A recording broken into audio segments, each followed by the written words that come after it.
vamos a empezar. En realidad vamos a hablar de algunas de las culturas andinas y en realidad yo cuando planteé esta charla, en realidad planteo una pregunta, que es ¿por qué sabemos tan poco de estas culturas? ¿Qué pasa? Es decir, ¿cuál es la razón o las razones? Porque hay múltiples causas, es decir, de por qué sabemos tan poco de estas culturas. Después, cuando terminemos la charla, veremos si se contestó esta pregunta y veremos a ver qué opinan ustedes, es decir, si ustedes realmente tenían información sobre estas culturas. A ver, la primer cultura que nosotros vamos a ver, de la que vamos a hablar un poquito de cada cultura, especialmente poniendo el acento en aquellos aspectos en que estas culturas se destacaron, ¿no? Qué cosas diferentes o únicas, ¿no es cierto?, hicieron estas culturas. Vamos a ver, entonces la primera de estas culturas que vamos a ver es la civilización Caral Supe, que es la cultura más antigua de América, de toda América, porque se desarrolla desde el 3000 a.C., o sea que tiene una antigüedad de 5000 años y se desarrolló hasta el 1900 a.C.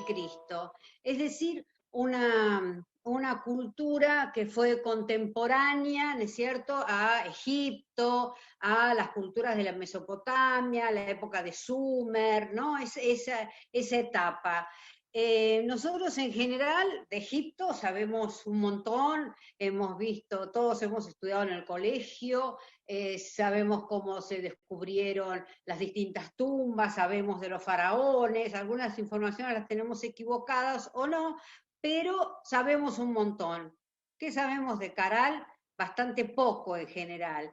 La cultura de Caral, esto que estamos viendo es una foto aérea de la ciudad sagrada de Caral, y esta persona que aparece acá es Ruth Shadi, que es una doctora en arqueología, es la arqueóloga, ¿no?, que ha descubierto esta cultura. Esta cultura se desarrolla en lo que es el valle del río Supe, son unos 182 kilómetros al norte de Lima, ¿no?, Perú, y esta ciudad de Caral se encuentra a 23 kilómetros de la costa, es decir, del mar, del Pacífico, obviamente, y fue declarada Patrimonio de la Humanidad en el año 2009. Una de las razones por las cuales podemos pensar que no sabemos de esta cultura es justamente porque esta cultura, las excavaciones se comenzaron recién en el año 1996, es decir, desde el punto de vista histórico esto es ayer, nada, 1996 son poquísimos años, ¿no? Es muchísimo lo que todavía hay por estudiar y por descubrir. Acá la tenemos de vuelta a la misma arqueóloga. Ella sigue trabajando en la actualidad, ahora tiene 70 años, un poco más de 70 años, ha tenido muchísimos problemas este año con la cuestión de la pandemia, con respecto a las excavaciones, ¿no?, en Caral. La ciudad de Caral, como les decía, ahí vemos en el mapa, no sé si llegan a ver, ahí figura, ¿no es cierto?, Caral, y en el mapa chiquito, fíjense que dice Caral, Valle de Supe, Supe es el río, y ahí está marcado donde está Lima, ¿no?, para que tengamos una idea de cuál es la ubicación. A lo largo de la historia de las culturas andinas, se diferencia en general lo que son las culturas de la costa y las que son las culturas de la sierra o de los Andes, ¿no?, de las montañas. En primer lugar, en la costa, la arquitectura en general va a estar realizada en adobe. No es el caso de Caral, donde también se utiliza piedra. Ahí vemos el mapa, ¿no?, en la Panamericana Norte, en el kilómetro 184, ahí es donde sale el camino, ¿no es cierto?, hacia Caral, y a lo largo del río Supe, además de la ciudad sagrada de Caral, hay más de 20 otros centros urbanos y religiosos que se construyeron de los dos lados, ¿no es cierto?, las dos orillas del río Supe. La ciudad de Caral, les digo, ¿no? Es decir, tienen la misma antigüedad, es la época de las construcciones de las pirámides en Egipto, es contemporáneo a ese momento. La ciudad de Caral estaba dividida en dos partes, como marca este plano. La parte alta de Caral, que es esto, ¿no?, lo que estoy marcando ahora, y la parte baja de Caral.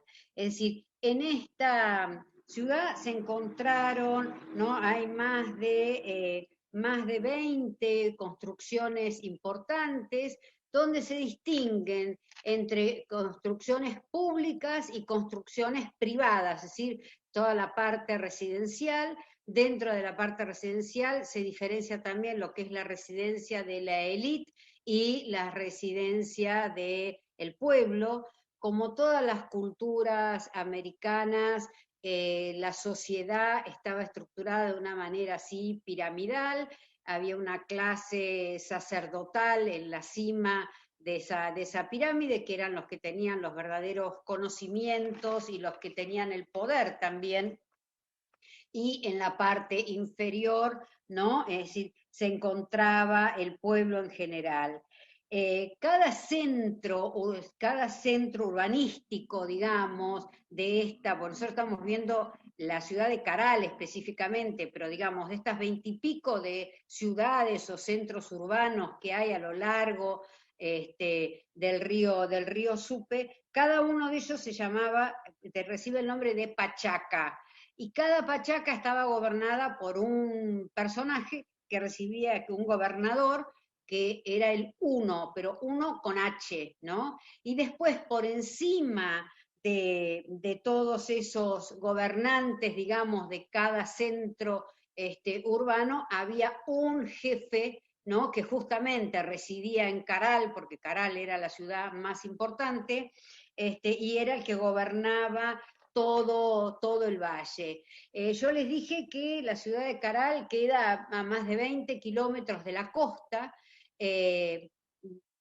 pero el puerto de Supe formaba parte también de esta cultura, de esta civilización, así que dentro de la alimentación de este pueblo, el pescado, ¿no es cierto?, era fundamental. Es decir, era un pueblo que se dedicaba a la agricultura y a la pesca, que podemos decir en forma pareja. ¿Y en qué se destacaron? Se destacaron en primer lugar en la arquitectura. En el caso de Caral, la arquitectura es una arquitectura fundamentalmente realizada en piedra. Se destacaron también por la construcción de un sistema de canales de riego.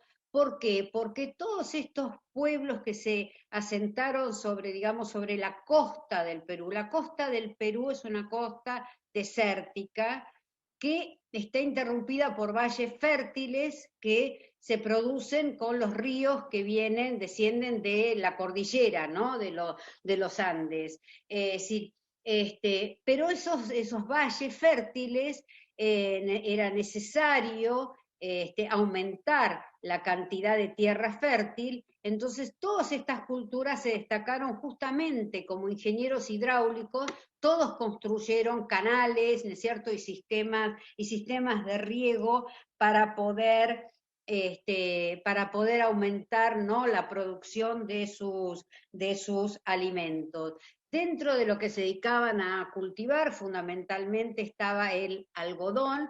No sé si saben, pero en el Perú antiguo, ¿no es cierto?, se cultivaban distintos tipos de algodón, de distintos colores también, ¿no? Nosotros estamos acostumbrados a que el algodón es blanco, pero el algodón que se cultivaba en Perú no solamente era blanco, había color beige, color marrón, es decir, había distintos colores también de algodón. Bueno, ¿qué estamos viendo? Estamos viendo esta ciudad sagrada de Caral, que abarca unas 68 hectáreas, que presenta más o menos unos 32 edificios públicos. Esto que vemos acá es la pirámide mayor, Y una característica de esta arquitectura es la presencia de las plazas hundidas. Otra cosa muy importante en todas estas culturas es el rol que va a cumplir en la arquitectura, que van a cumplir las escalinatas. Generalmente las escalinatas se encuentran en el centro y son estructuras piramidales, es decir, formadas con una superposición de distintas plataformas. En la parte superior de estos templos había siempre una sala, digamos, ceremonial, ¿no? Aunque se supone que el pueblo se ubicaba para las ceremonias justamente en el lugar de la plaza, ¿no? Fíjense, una de las primeras cosas que se nota es que esto evidentemente es decir, Caral fue una ciudad planificada, programada, la ubicación de los distintos edificios está en relación con la astronomía, es decir, cada edificio está en relación a diferentes astros, porque esta cultura le daba muchísima importancia. ¿Qué tipo de conocimientos le daban importancia? Bueno, todo lo relacionado con la matemática, por supuesto, la geometría, fundamental, ¿es cierto?, justamente para la arquitectura.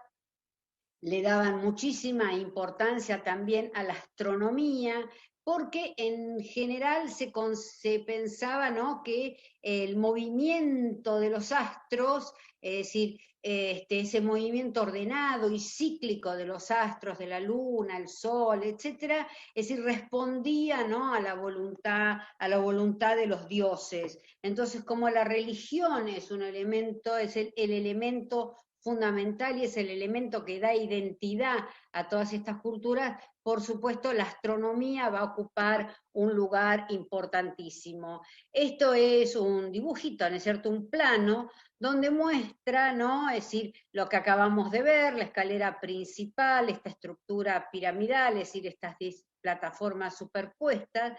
Acá vemos en la parte superior, en la cima, ¿no es cierto?, el recinto principal, y acá dice altar de fuego sagrado. En todas las construcciones importantes de Caral encontramos un altar del fuego sagrado. Después vamos a explicar exactamente qué es. En ese altar se incineraban, se quemaban ofrendas, alimentos, y distintos objetos, ¿no?, como que formaba parte del culto a los dioses. Acá vemos, ¿no?, la plaza. Fíjense que la plaza es hundida. Es decir, durante muchísimo tiempo se pensó que la cultura más antigua de América era, en Mesoamérica, los olmecas, y que la cultura más antigua en la región andina, es decir, en Sudamérica, era la cultura chavín de Huántar. A partir, ¿no?, del descubrimiento, que es tan reciente, porque en 1994, 1996 es ayer, es decir, se pudo establecer que en realidad esta cultura es muchísimo más antigua que todas las demás y se la considera entonces ahora la cultura madre, es decir, la cultura matriz, es decir, donde se establecieron características, ¿no?, es decir, que después podemos reconocer y encontrar en otras culturas también.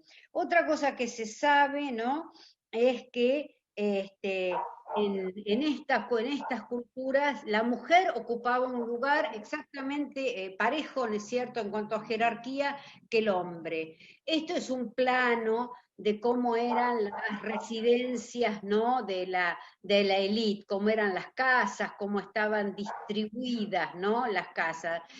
Por supuesto, alrededor de Caral estaba todo lo que nosotros llamaríamos las construcciones así periféricas, que correspondía a la gente del pueblo. Y esto que vemos acá, y dice Shikras, ¿no?, es una de las cosas más increíbles de esta civilización. Es decir, estas plataformas que nosotros acabamos de ver, cómo estructuraban los edificios, ¿no es cierto?, en esta forma así de plataforma superpuesta que da esta estructura piramidal, dentro de esas plataformas ellos colocaban esto, que son shikras. ¿Qué son shikras? Son bolsas tejidas de algodón, ¿no? Es decir, y esas bolsas contienen adentro piedras, cascotes, piedras. Más o menos cada shikra pesa unos 60 kilos. ¿Para qué se usaban? Bueno, la función que cumplían estas shikras es que hacen que estos edificios sean sismo resistentes, es decir, es una construcción antisísmica. Es decir, como toda esta región es una región donde hay muchos sismos, es decir, cuando se producía el terremoto, los edificios tenían cierta flexibilidad, cierta movilidad que permitían, es cierto, que no se cayeran. Es decir, esto, bueno, es uno de los grandes adelantos, ¿no? de esta cultura. Casi toda la arquitectura de lo que llamamos normalmente culturas precolombinas, ¿no? Sobre todo las culturas andinas, la arquitectura es antisísmica. Siempre se dijo, ¿no?, que la arquitectura incaica es antisísmica, como si fuera un gran descubrimiento de los incas, pero en realidad ya en Caral, a partir del 2700 a.C., ya la arquitectura era antisísmica o sismo resistente, ¿no? Con este sistema, con este procedimiento de poner, ¿no es cierto?, dentro, es decir, a medida que se iban construyendo estas plataformas, ¿no?, disponer de estas shikras que justamente tenían este objeto. Dentro de todos los edificios, toda la parte de Caral Alto, digamos, es donde se encuentran los edificios como más importantes, digamos, ¿no? Entre ellos está el edificio piramidal La Huanca, y esta, que es la pirámide, es la que vemos atrás. Hay muchas pirámides, por supuesto, en todo Caral, y esta piedra clavada así en la tierra en forma vertical tiene, por supuesto, un sentido astronómico, ¿no? Porque, por supuesto, va marcando a medida que, es decir, cómo va proyectando la sombra a medida que pasa el día, ¿no es cierto?, sirve como si fuera como un reloj, ¿no?, del tiempo. En la parte sur, en la parte baja de Caral, el edificio más importante es el anfiteatro, la pirámide y el anfiteatro, que es lo que estamos viendo. Este es un dibujo, ¿no es cierto?, de este edificio. Acá lo vemos, ¿no? Acá vemos parte de la pirámide, otra vez en el anfiteatro este espacio así circular, ¿no? La presencia también de nichos, que es otro elemento muy característico de esta arquitectura, ¿no? Ahí vemos, ¿no?, la presencia de los nichos. Acá estamos viendo, ¿no?, el anfiteatro, que es de la parte baja, digamos, de Caral, es el edificio principal. En este edificio se encontraron flautas, se encontraron 32 flautas que están hechas de hueso de pelícano o de cóndor, ¿no? El hueso es hueco, entonces eso les servía, ¿no?, como instrumentos musicales. La música era un elemento muy importante en la vida en Caral. Además encontraron 38 cornetas hechas con huesos de camélidos y 4 antaras que son como, es decir, también es un instrumento musical. En estos instrumentos vemos que la decoración, ¿no?, lo que presenta como motivo decorativo es un mono. Fíjense, ahí vemos el dibujo, ¿no?, así muy estilizado de este mono. Y acá estamos viendo uno de los, este es el altar del fuego sagrado. Yo les decía, en los principales edificios en la parte superior se encontraba este altar de fuego o fogón donde se incineraban las distintas ofrendas y tenían un sistema muy particular porque fíjense que no sé si llegan a ver, pero ahí hay una abertura, ¿no? Es decir, estas aberturas que son en algunos casos, es decir, esto es otro, ¿no? De los altares de fuego, esas aberturas que están en la parte inferior, ven ahí abajo está la abertura, es decir, ¿qué hacía? Captaban, ¿es cierto?, el viento, entonces el mismo viento ingresaba, no sé si llegan a ver ahí el dibujo, ahí está el fogón, y se ven, ¿no?, los conductos por donde va a penetrar el aire, el viento, es decir, aprovechaban el viento para que ese fuego sagrado estuviera encendido en forma permanente. Estas son otras de las pirámides, ¿no es cierto?, que se encuentran en Caral. Y quizá una de las cosas más increíbles de Caral es que hasta ahora, vamos a ver si eso se puede después confirmar. Hasta ahora, primero se sabe que no era una ciudad amurallada, no se han encontrado para nada, ni en Caral, ni en los otros centros que ya se están estudiando, que se están estudiando como 12 centros más en este Valle de Supe, son 20 y pico en realidad los que hay en total para estudiar, no se han encontrado murallas, primero, no se han encontrado hasta ahora ningún tipo de armas, no se han encontrado imágenes, pinturas, unas figuras de arcilla, además, pero no se ha encontrado nada que indique que esta cultura haya sido una cultura que haya entrado en guerra con otras culturas. ¿Cuánto tiempo estuvieron habitados estas ciudades, ¿no es cierto?, de Supe? 1000 años. Si realmente se llega a comprobar que durante 1000 años los habitantes de Caral pudieron vivir en paz, sin guerrear con los otros pueblos vecinos, sí se sabe que comerciaban, porque se han encontrado cosas, es decir, ya solo el hecho de la presencia de los monos que vimos en las flautas, los monos son propios de la zona de la selva de Perú, no de esta región. Es decir, hay una cantidad de objetos que se han encontrado que nos muestra que había comercio, que ellos comerciaban con otros pueblos e incluso con pueblos bastante distantes, ¿no?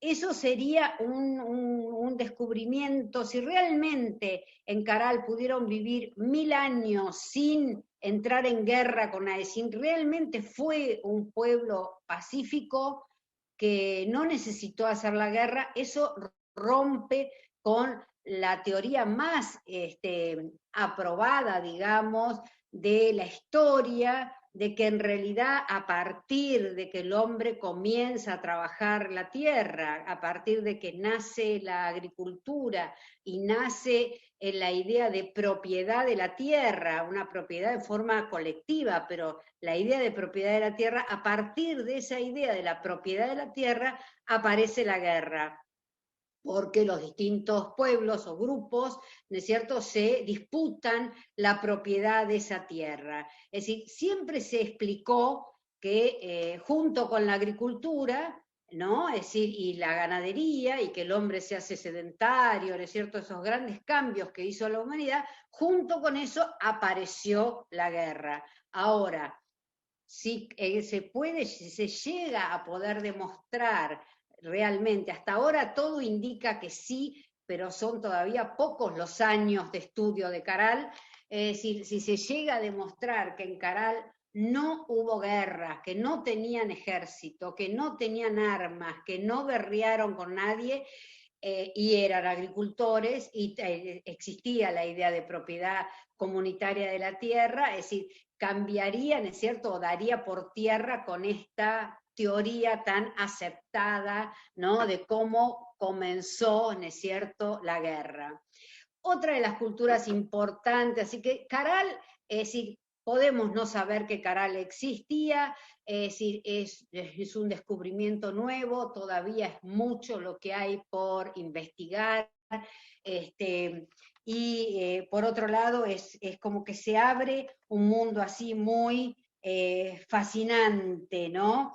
Es decir, es una cultura donde no tenían cerámica, no trabajaban la cerámica, es decir, usaban la calabaza, ¿no? Es decir, como fuentes, como platos, tenían platos de piedra también, es decir, de otros materiales, pero no hicieron, ¿es cierto?, piezas de cerámica.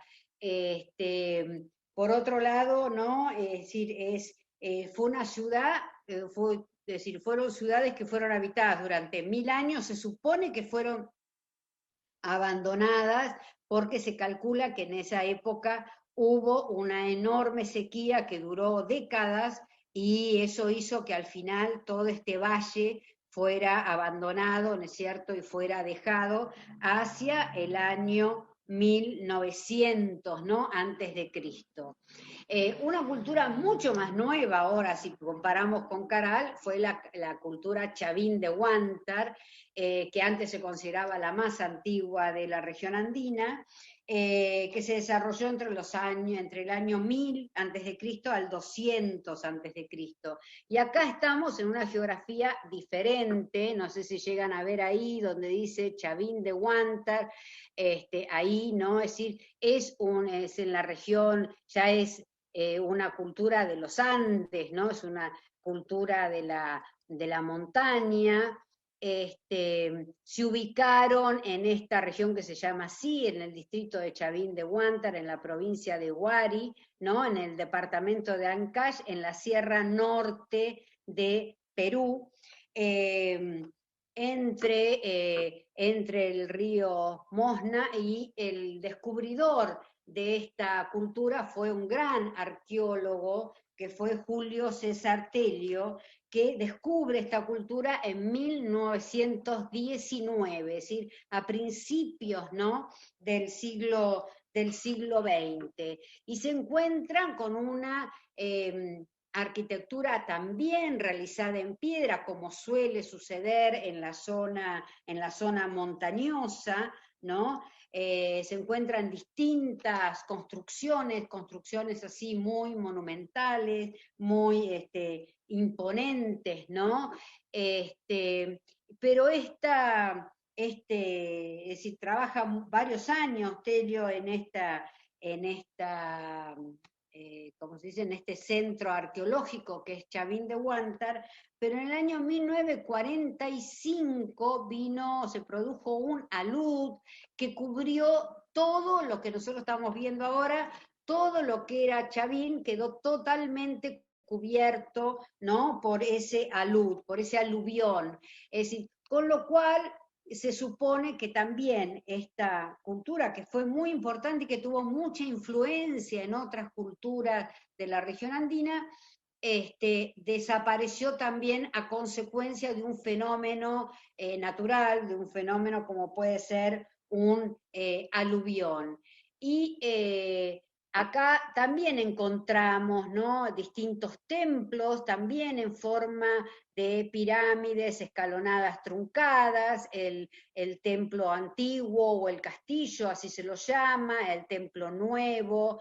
Hay dos plazas, una plaza circular hundida y otra plaza rectangular también hundida, y otras construcciones, ¿no? Esto es una imagen actual, ¿no es cierto?, de cómo se ve en la actualidad. La parte de abajo sería una de las plazas hundidas, ¿no?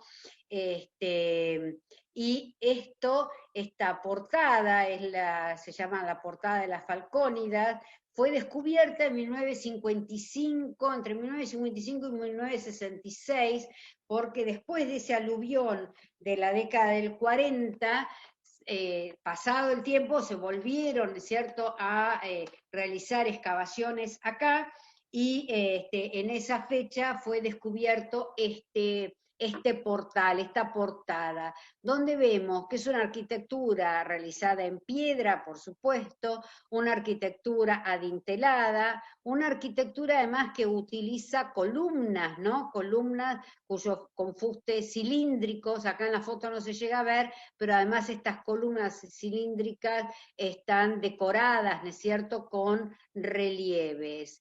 Acá vemos parte, ¿no es cierto?, del exterior de uno de los templos, donde vemos que en la fachada exterior las piedras están colocadas en forma de hiladas, así horizontales, donde se alternan bloques de mayor tamaño y bloques de menor tamaño, ¿no? Acá también lo podemos ver, acá, ahí abajo, ahí es donde está el portal que veíamos recién.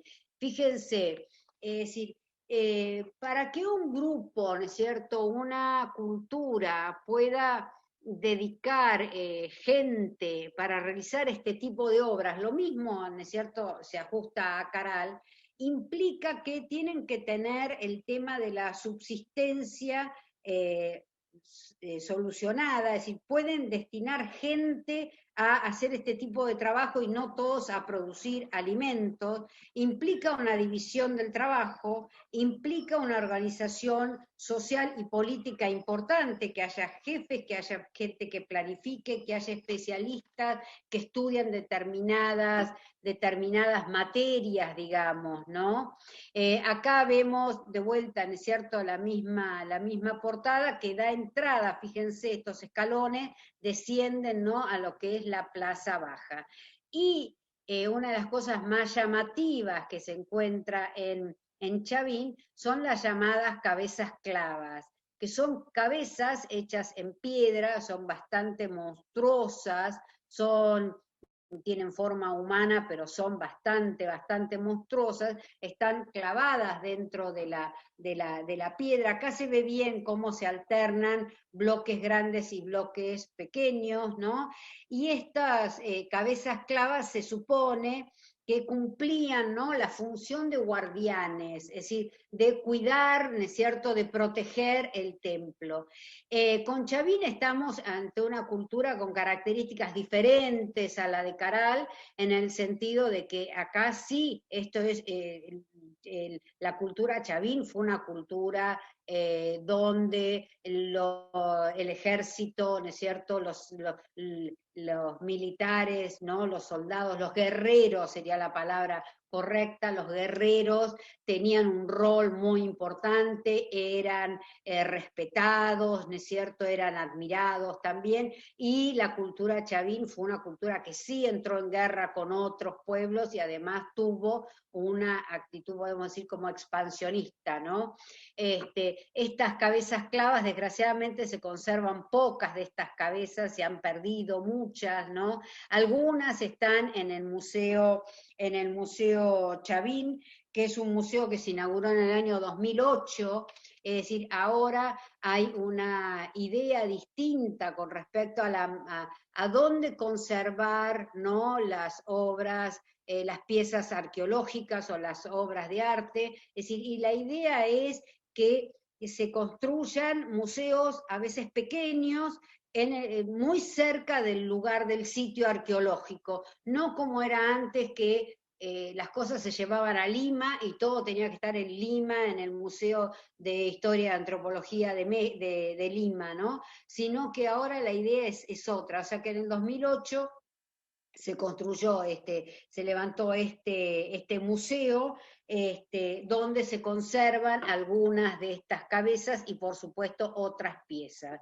Y acá también en estas construcciones nos encontramos con que hay galerías subterráneas, galerías dentro, ¿no es cierto?, del templo, galerías que reciben la iluminación a partir de unos conductos verticales u horizontales que están ubicados cada tantos metros y que permiten además la ventilación de este lugar, ¿no?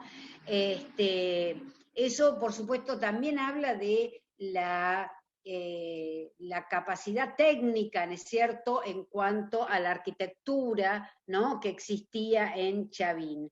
La cultura de Chavín se destaca también, además, por la realización de piezas moloníticas, es decir, de pie, hecha un solo bloque de piedra. Los más famosos son justamente el Lanzón, la Estela Raimondi y el Obelisco Tello. El Obelisco Tello actualmente está en el museo en Chavín. También, bueno, por supuesto se destacaron por las cabezas clavas y por supuesto también por la cerámica. El lanzón, que es esta pieza que vemos acá, que mide 4 metros 54 de alto, es un solo bloque de piedra. Lo que representa es a un dios de forma así antropomorfa, pero donde se mezcla, ¿no? Es decir, la figura, parte de una figura humana con serpientes, tienes una imagen también que tiene mucho de felino porque tiene colmillos, ¿no? Es decir, donde, que es algo muy característico esto, ¿no? De combinar en una misma pieza partes de diferentes animales, por ejemplo, de aves, el jaguar, etcétera. También se supone que cumplía una función así de guardián y justamente se encontraba dentro de estas galerías así subterráneas, en un lugar muy estrecho, con lo cual se supone que poca gente, ¿no?, podía acceder ahí. Es decir, se sabe que la clase sacerdotal en Chavín cumplía, es decir, eran los que detectaban el poder, ¿no? Y era muy importante en Chavín el tema del oráculo. Y según parece, es decir, los sacerdotes eran los que interpretaban el oráculo, y había un sistema, yo les dije, todas estas culturas, es muy importante los conocimientos de ingeniería hidráulica que tienen. Todas estas culturas, es decir, utilizaban, ¿no?, el agua, las caídas de agua, las compuertas, los canales, etcétera, y según parece tenían un sistema por el cual el pueblo se ubicaba no acá, no adentro donde está el Lanzón, sino afuera en la plaza. Pero por medio de todos estos ductos que había de ventilación y de iluminación, y con un sistema de cerrar y abrir las compuertas de la caída del agua, el ruido parecía semejante al rugido, ¿no?, de un jaguar. Y eso era lo que los sacerdotes interpretaban como que eran los mensajes, ¿no?, el oráculo de los dioses. Era una manera, por supuesto, de dominar, ¿no?, al pueblo. Es decir, como se dice, ahí fíjense que primero se notan, es cierto, que es difícil, es un lugar así sumamente estrecho. Es decir, por supuesto, ¿quiénes tenían la posibilidad de ir a este lugar? Bueno, solamente los jefes sacerdotales, ¿no? Y esta es la Estela Raimondi, esto en realidad es un dibujo de la Estela Raimondi, también es un dios así antropomorfo, tiene colmillos, tiene garras, ¿no? Se supone que originalmente estaba en la plaza, esa plaza hundida delante del templo, y fue encontrada fue encontrada en el año 1872 justamente por Raimondi, por eso es que se llama así. Y fíjense que acá vemos, es una figura, como si fuera una figura humana, y tiene como un enorme tocado, y de ese enorme tocado lo que salen son serpientes, ¿no? Cabeza, es decir, por supuesto una imagen sumamente monstruosa, ¿no? Acá lo vemos a lo mejor un poco más en detalle, y ahí al lado está el dibujo ahí se ve que tiene garras en vez de pies, ven que tiene colmillos, es decir, en realidad el personaje es peticito, es hasta acá nomás, ¿no? Es decir, todo lo demás es como un tocado, ese tocado se puede interpretar de diferentes formas, ¿no? Que son todo esto que nosotros vemos en la parte superior. Ahí vemos la parte inferior, es decir, la parte en realidad, y esta figura tiene en la mano dos cetros, fíjense, en cada mano, y es muy parecido, tiene mucha similitud con el que está en la Puerta del Sol en Tiahuanaco, ¿no? Que eso, bueno, no lo vamos a ver ahora en este momento. Y este es el obelisco Tello, que mide 2,52 metros, se llama así en homenaje al arqueólogo, ¿no? Que también, según parece, hay distintas interpretaciones de qué es lo que representa, pero también sería, ¿no? Es decir, es una imagen así de un dios así terrible, en este caso según se interpreta, es como un dios hermafrodita, tiene una parte femenina y una parte masculina en cada uno de los lados, ¿no? Del obelisco. Esto es una foto, una réplica, ¿no? Del obelisco de Tello ubicado al aire libre. Y la cultura chavín se destacó especialmente, ¿no? En el tema en el tema de la cerámica, una cerámica de color negro fundamentalmente, donde aparece el famoso, lo que se llama el asa estribo, que se va a dar en casi toda la cerámica, peruana, con un gollete a veces corto, a veces largo y con borde, y una decoración donde también aparecen estas imágenes así de felinos, ¿no? Y de dioses terribles, ¿no?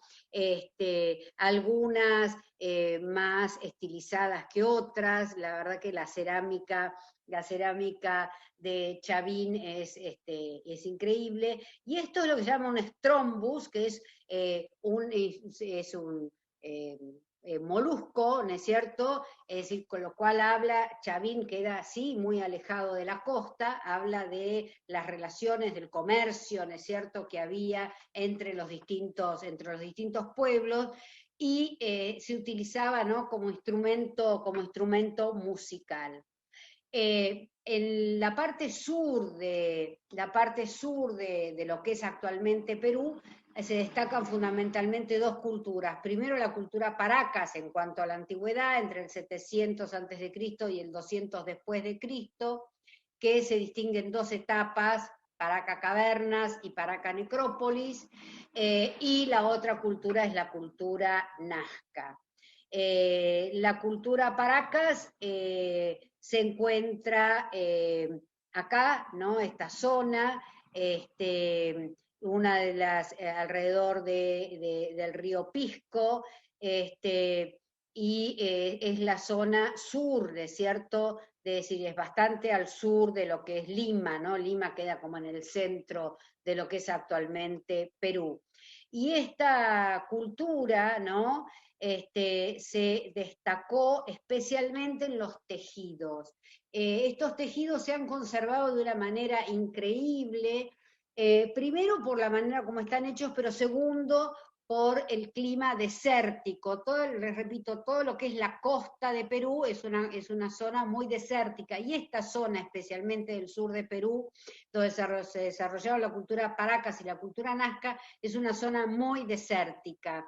Estos mantos que están hechos es un tejido de algodón, y sobre ese tejido de algodón a veces está tejido arriba con lana de camélidos, teñidos, ¿no es cierto?, la lana, y también bordados. Estos mantos, ¿por qué se conservan? Se conservan porque estos mantos cubrían, envolvían a los muertos. En lo que es Paracas Cavernas, así se llama, Tello descubrió, ¿no?, una gran cantidad de tumbas.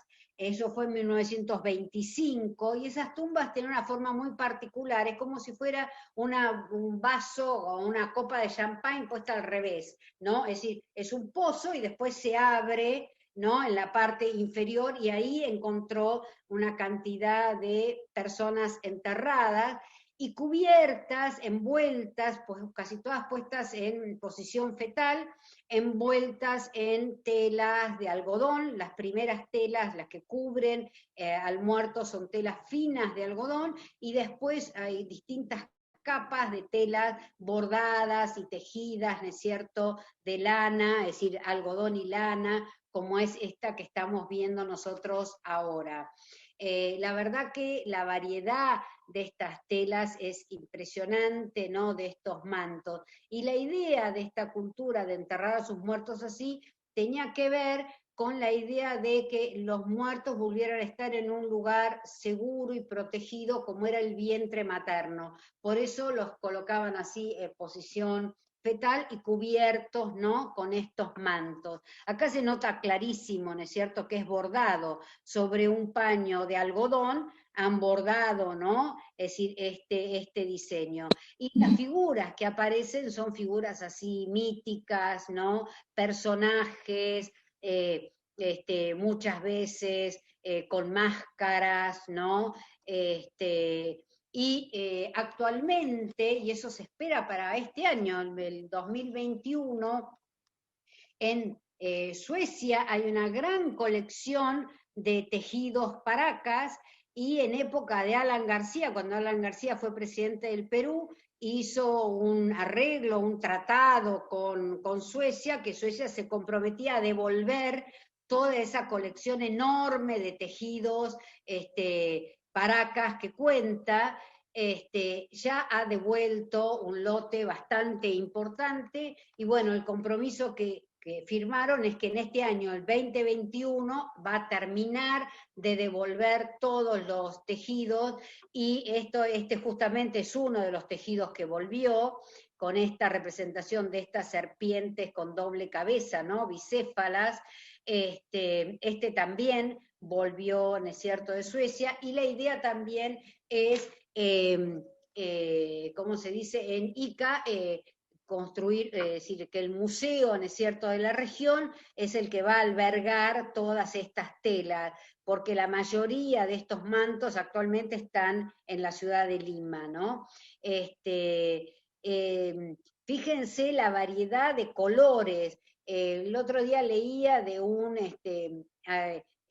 ¿cómo se dice?, de un artesano que teje, ¿no?, en telar, y que dice que trata de lograr con las tinturas así naturales los tipos de colores que habían logrado en la cultura paracas, y que dice que es dificilísimo, ¿no?, lograr exactamente estos colores. Acá, bueno, están mostrando, ¿no?, en el museo uno de esos mantos que ha regresado. Es decir, en todo lo que es arte textil, ¿no?, la cultura paraca se destacó de una manera increíble, ¿no? Acá nota la trama, y es increíble la antigüedad que tienen estos tejidos.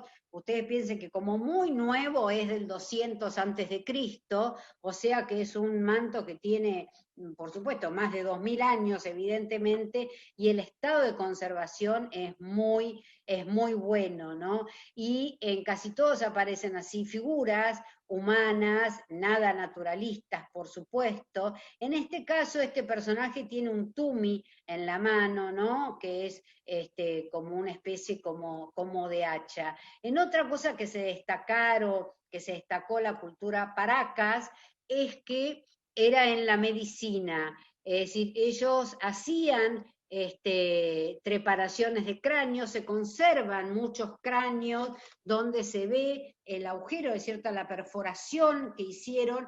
Se supone que lo hacían fundamentalmente, es decir, utilizaban como herramientas, podemos decir, bisturís hechos de obsidiana, que es una piedra muy filosa. Hacían círculos, ¿no?, cortaban en círculo el cráneo, y se supone que también hasta podían extraer tumores, o fundamentalmente para operar a los guerreros que habían sido heridos, ¿no es cierto?, en la guerra, porque la cultura paraca fue una cultura también muy guerrera. Y por por los estudios, ¿no es cierto?, con esos cráneos se sabe que las personas vivieron varios años más después de haber sufrido esas operaciones, ¿no? Esas trepanaciones de cráneo. La otra cultura del sur de Perú es la cultura nazca. Esta sí, muy conocida, muy famosa por las famosas líneas Nazca, ¿no? Es decir, se encuentra también muy cerca es decir, la cultura Paracas está un poco más acá, un poco más al norte, ¿no? Y la cultura Nazca un poquito más al sur, ahí se nota en el mapa. Y esta cultura que fue estudiada fundamentalmente por Federico Max Hull, que era un arqueólogo alemán, no fue el único, pero fue uno de los que la investigó, se destaca sobre todo por la cerámica. Y tiene una cerámica de lo más variada en cuanto a la forma, variada en cuanto al color, donde también utiliza el asa estribo, pero generalmente con doble pico, pero igual es una cerámica de lo más variada, es decir, no es en general la cerámica, por ejemplo, Chavín, es bastante parecida, ¿no? No solamente por el color, sino por la forma. En cambio, la cerámica la cerámica nazca es de una variedad enorme. También los nazcas se destacaron en los tejidos, pero bueno, la idea es mostrar qué cosas son propias de cada cultura, ¿no? Estos son ajíes, ¿ven? Es decir, también mostraban en la cerámica el tipo de cultivos, alimentos, etcétera. Esto es una especie de pez, ¿no? De pez y jaguar, tiene una cabeza como de jaguar y una forma así como de pez. Ven que son distintas, ¿no? También fue una cultura muy guerrera y muchas veces aparecen esto de las cabezas en alguna parte, ¿no? de la representación y se supone que los Nazca, cuando vencían a los enemigos, les cortaban la cabeza y usaban las cabezas de los enemigos como trofeos, ¿no? O sea que estos serían así como las cabezas, trofeos del enemigo, que las usaban así colgando. Acá representa una figura femenina, en cambio, ¿no? Bueno, y dentro de esta cultura también muestra todas las distintas actividades y representa también muchos animales, etc. María Reich es una arqueóloga alemana que durante 40 años estudió los geoglifos, es decir, las rayas, las líneas Nazca, es decir, que no las descubre ella, las descubre en realidad en 1926 Toribio Mejía Cespe, que era un colaborador, el arqueólogo también colaborador de Tello, ¿no? Pero la que realmente trabajó durante más años en estas líneas Nazca fue María Reich, que era alemana. Y estas líneas, por supuesto, son hasta el día de hoy en gran parte un misterio, porque solamente se pueden ver desde lo alto. Es decir, no es que solamente se pueden ver en avión o con drones, o sea que sería una cuestión actual, sino que se ven también desde los cerros. Esto es una zona, es decir, si bien está sobre la costa, está la cordillera ahí al lado, es decir, desde los cerros también se ven, y son figuras muy estilizadas que representan aves, distintos animales, etcétera. Acá este dibujo muestra más o menos cómo era la forma de trabajar. En realidad, la capa exterior es una capa así muy desértica, de un color gris, que en cuanto se cava un poquito, aparece una superficie blanca. Entonces eso hizo que pudieran, ¿no es cierto?, trazar estas líneas donde, bueno, ahí está el mono, el colibrí, el dragón, hay, bueno, el lagarto, hay un montón de imágenes, por supuesto, y se supone que, por supuesto, esto tiene un sentido religioso, que sería como un enorme calendario, y lo que se ha comprobado ahora, por lo menos es lo que se piensa ahora, sobre todo estudios que están haciendo unos arqueólogos japoneses, es que en realidad, sobre todo a partir ahora del 2015, es que en realidad no fueron solamente los Nazca los que hicieron estas líneas, sino que también hicieron estas líneas los de la cultura Paracas y otros pueblos, y que además fueron hechas en distintas etapas, en diferentes momentos. Esta es una araña, ¿no? Es decir, y por supuesto esto ha dado pie, estos son descubrimientos nuevos que se han hecho gracias a la utilización de los drones, y esto por supuesto ha dado pie a que se piensen un montón de cosas. ¿Sí? Siempre que no podemos explicar para qué alguien o una cultura hizo algo, hay que buscar, ¿no? Explicaciones. Es el perro, el colibrí, ¿no? La araña, bueno, las manos, es decir, distintos elementos. Pero los Nazca, que yo les dije que vivían en una zona desértica, pequeños valles, se destacaron especialmente como ingenieros hidráulicos. Realizaron muchísimos acueductos subterráneos. A ver, este boceto hecho por Kaufman, que es un arqueólogo, explica, ¿no? Esto, la napa freática es por donde viene el agua. Entonces, ¿qué hacían? Hacían unos pozos hasta que llegaban a la napa freática. Una vez que llegaban al agua, es decir, construían un canal, que lo construían de piedra, ¿no? Hasta que desembocaba el agua como si fuera una especie de embalse que llamaban cocha, y de ahí lo podían distribuir con un sistema de riego para poder cultivar, ¿no? La tierra. Pero además hacían estos ojos, como se veía en la primera de las imágenes, estos ojos, ¿no? Que vemos acá, estos ojos circulares, estos pozos hacían para poder mantener limpios esos canales subterráneos por donde venía el agua, ¿no? Hasta que lograban que, es decir, llegar esos canales, llegar a la superficie, ¿no? Y de esa manera poder regar y aumentar la cantidad de tierra cultivable, ¿no? Estos canales siguen funcionando en la actualidad, ¿no? Fueron también realizados por los Nazca. Es decir, todas estas culturas, este es el acueducto Congaya que funciona, ¿no? Es decir, en la actualidad y sigue, ¿no? Proveyendo de agua para hacer más fértiles los campos.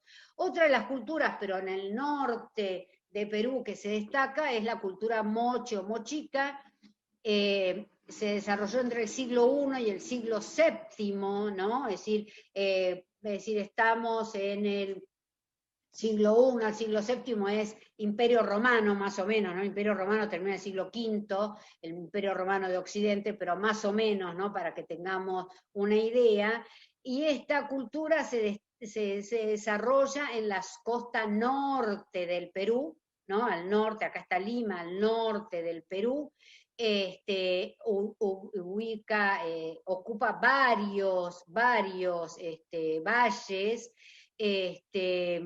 se desarrolla, el descubridor fue Max Ull también, y tenían una religión politeísta, pero sí, y no tenían unidad política, digamos, es decir, no era un reino, sino que eran señoríos, ¿no? Un poco como eran los mayas o como era también en Grecia, ¿no? Que eran ciudades-estados independientes, es decir, cada ciudad tenía sus propias, ¿no? Autoridades.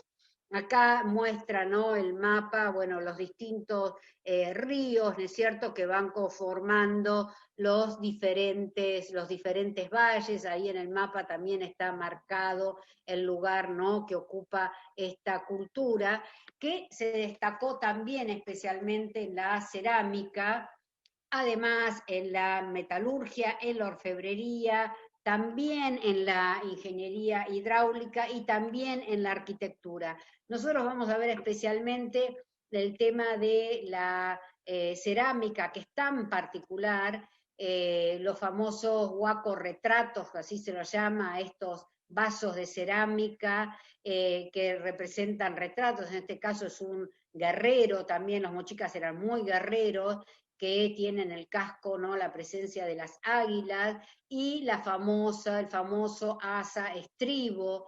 El color predominante en la cerámica mochica es el color así rojizo, blanco, beige, ¿no? Los retratos, los huacos retratos son muy conocidos y muy importantes, y ellos mostraron, algunos son muy naturalistas, realmente parecen así retratos, y mostraron, digamos, toda su forma de vida la muestran en la cerámica. Es decir, todo, es decir, qué cultivan, cómo viven, qué comen, qué saben hacer, qué enfermedades tienen, todo aparece representado en la cerámica, ¿no? Y la verdad que estos huacos retratos son muy impactantes y muestran así personajes con características muy distintas, como este personaje así sonriente, algunos sorprendidos, guerreros también, por supuesto, ¿no? También es un guerrero, los mochicas fue también un pueblo así muy guerrero, y tienen también toda una serie de lo que se llaman los huacos eróticos, que se suponen que estaban relacionados con el tema de la fertilidad, ¿no? Es decir, hace unos años se hizo acá en el Museo de Arte Decorativo una exposición sobre los huacos eróticos de los mochicas. Y esto es el famoso caballito de Totora, que todavía se sigue utilizando en la costa del Perú, que utilizaban, esto es una especie como de barco hecho de totora, con el que salían a pescar, ¿no? Es decir, se introducían en el mar para poder pescar. También es increíble la cantidad de animales, ¿no? Que están representados, algunos de manera así muy naturalista, y se han encontrado, ¿no? Algunas tumbas muy importantes, como es la del señor de Zipán, que la encontró en 1987 Walter Alba, un arqueólogo peruano, y es decir, estos son maniquíes que aparecen, ¿no? Con la ropa, es decir, reproduciendo la ropa, ¿no? El ajuar, tendríamos que decir, que tenía el señor de Zipán y los demás personajes que fueron enterrados junto con él, ¿no? Es decir, donde se destaca las piezas de oro, las piezas de plata, las piezas de cobre dorado, las piezas realizadas también con oro y turquesa, ¿no? Como este sonajero hecho de oro que representa esta deidad arácnida, ¿no? O esto también realizado en oro, es decir, los personajes están, sobre todo el señor de Zipán, evidentemente era un jefe muy importante, estaba todo cubierto en oro, ¿no? Es decir, desde los pies a la cabeza, ¿no? Muchas de estas piezas hechas de oro y turquesa. Esto acá muestra parte de los atuendos. Esto es un pectoral hecho también en oro, los collares, orejeras, ¿no? Distintos tipos de coronas. Y también a los lados de este collar, ¿no? Del señor de Zipán, que esto es maní, ¿no? Pero hecho en oro y plata, porque muchas veces utilizaban justamente, hacían obras, la mitad de oro, la mitad de plata, porque el oro representaba el sol, la plata la luna, y es decir, en muchas de las piezas encontradas, es decir, que estas piezas se han encontrado hace relativamente poco tiempo. 1987 también es algo muy cercano, ¿no es cierto?, en el tiempo, o estas orejeras que representan estos patos de oro y turquesa, ¿no? Es decir, en realidad uno en cuanto a la cantidad de oro y plata, ¿no? Y turquesas y piedras preciosas, es decir, es un tesoro increíble. Y otra de las tumbas muy importantes que se encontró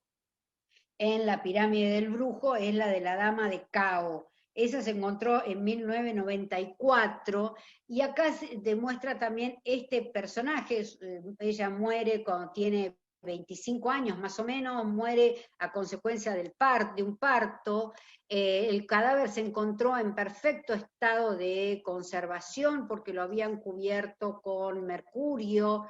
Se ven hasta los tatuajes que tenía y bueno, es una demostración de que en estas culturas, no solamente en la cultura moche o mochica, sino en muchas de estas culturas, la mujer ocupaba un lugar así de jerarquía, ¿no? Muy importante. Es decir, todo este atuendo, todo esto, es decir, todo el vestido es un vestido de algodón, pero que está como, es decir, tiene todas chapitas de oro, ¿no? Que cubre toda la ropa, ¿no? La presencia de la corona, la nariguera, los cetros, ¿no? Es decir, todos los símbolos, los collares, es decir, el fardo mortuorio de la Dama de Cao pesaba 100 kilos, tenía más de 20 mantos que la envolvían, ¿es cierto?, que la cubrían, tardaron meses en poder desarmar, digamos, el fardo mortuorio. Y otra de las culturas quizá menos conocidas es la cultura del Lambayeque.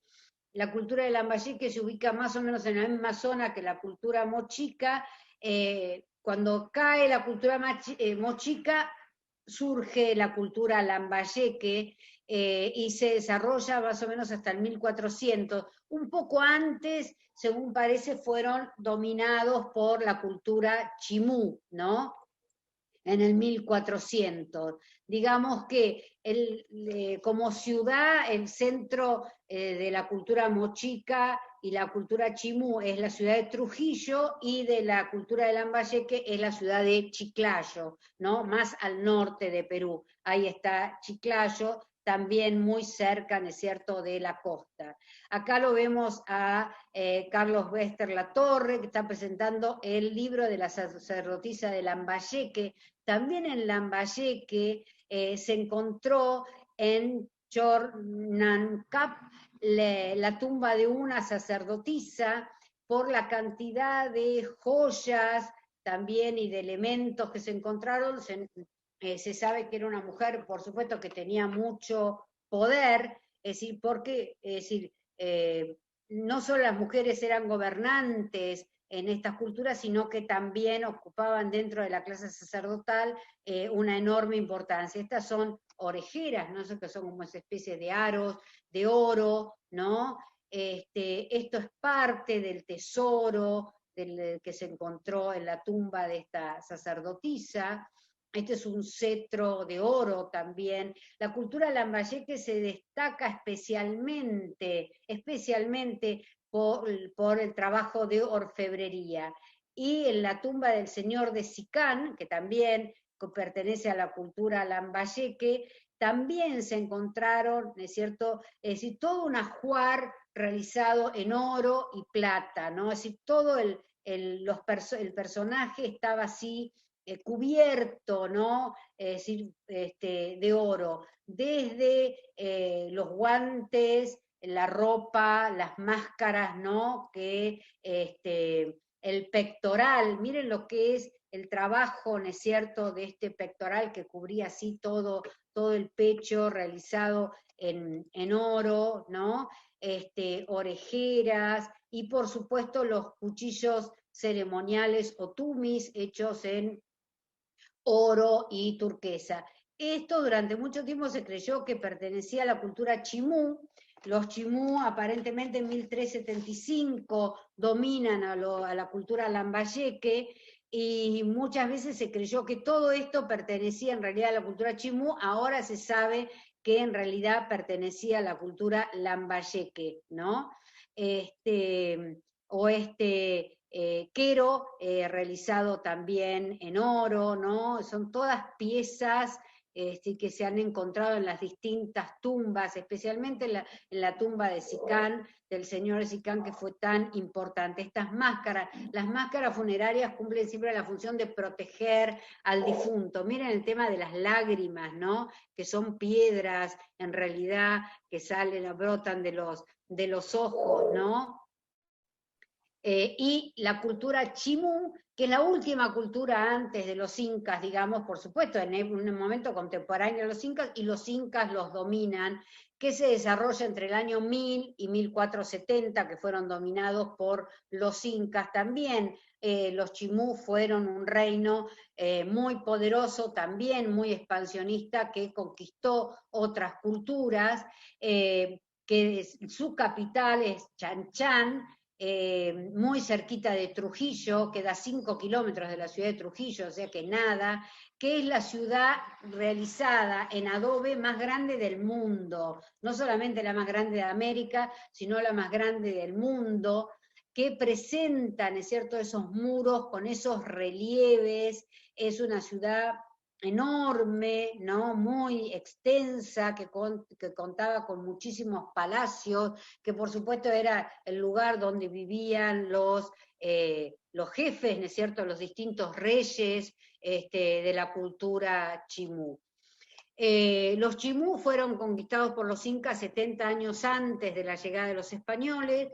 Cuando los conquistan, después de varios intentos militares que fracasan los incas en conquistarlos, logran conquistarlos rompiéndoles los acueductos que les llevaban el agua para fertilizar sus tierras, y ahí los dominan, los conquistan, y se llevan a la clase dirigente, es decir, lo que se llama la clase sacerdotal de los chimú al Cusco.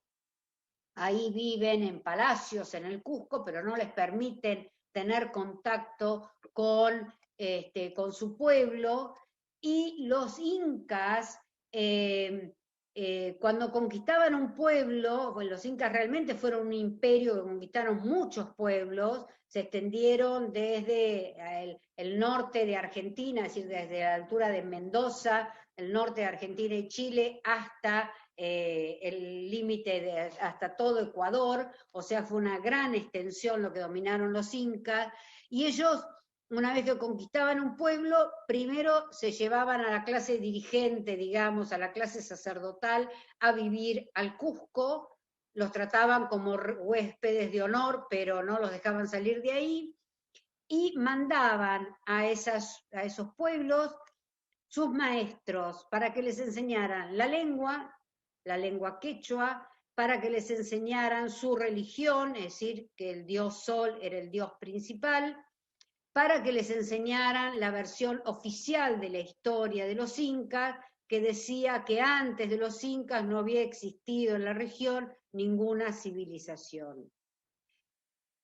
Esa es una de las razones por las cuales sabemos tan poco de estas culturas, y se sigue hablando, en algunos textos todavía se las sigue nombrando como culturas pre-incaicas, simplemente, sin diferenciarlas como si hubiera sido una misma cosa.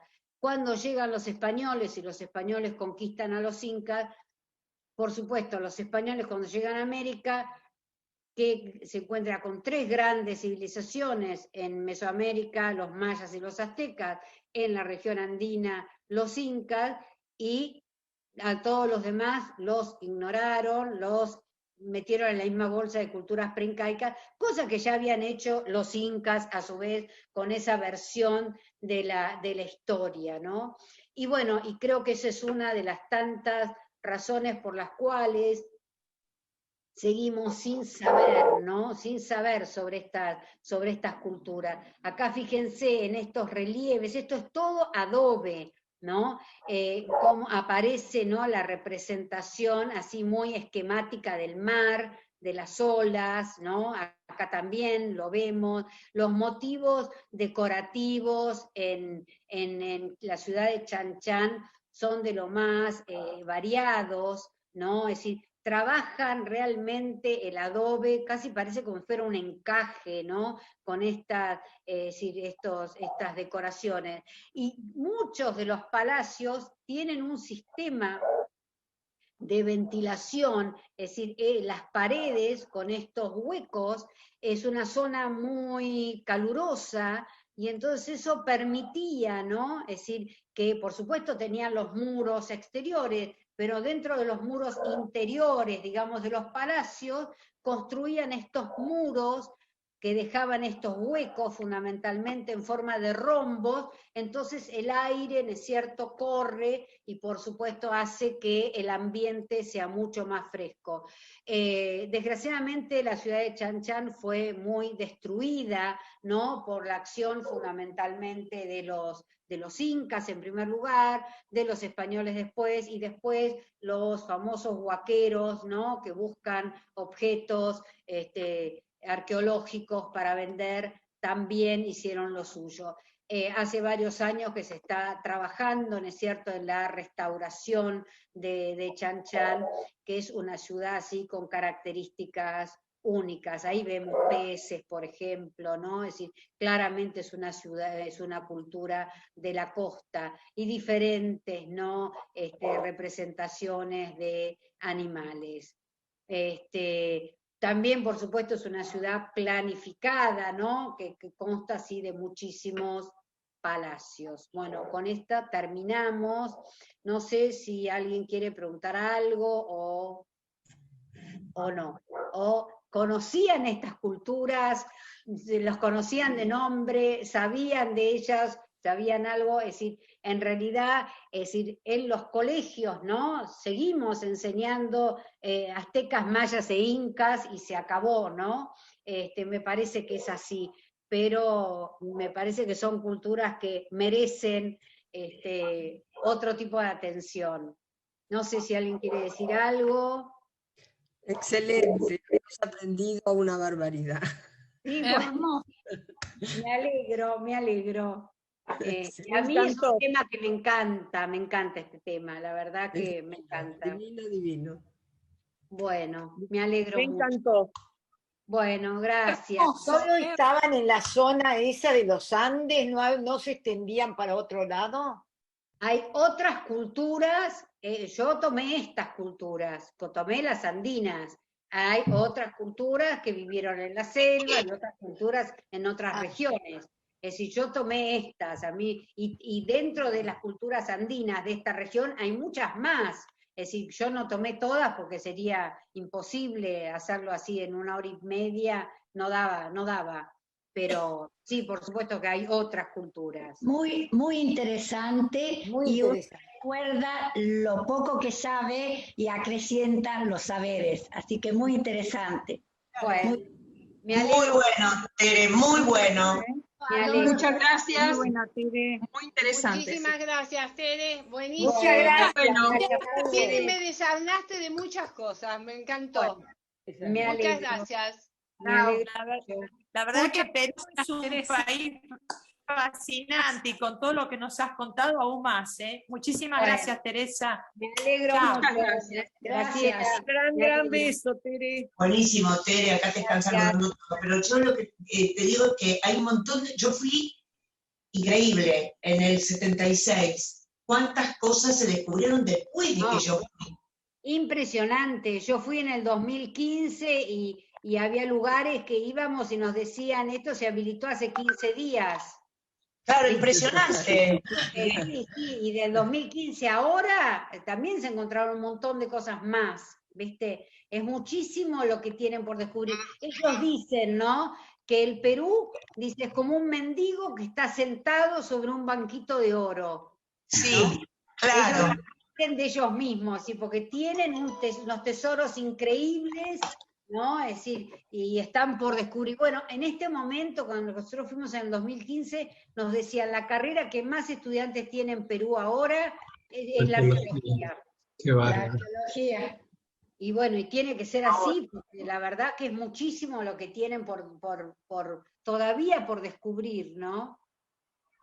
Señora, una pregunta, por favor, a propósito de Machu Picchu.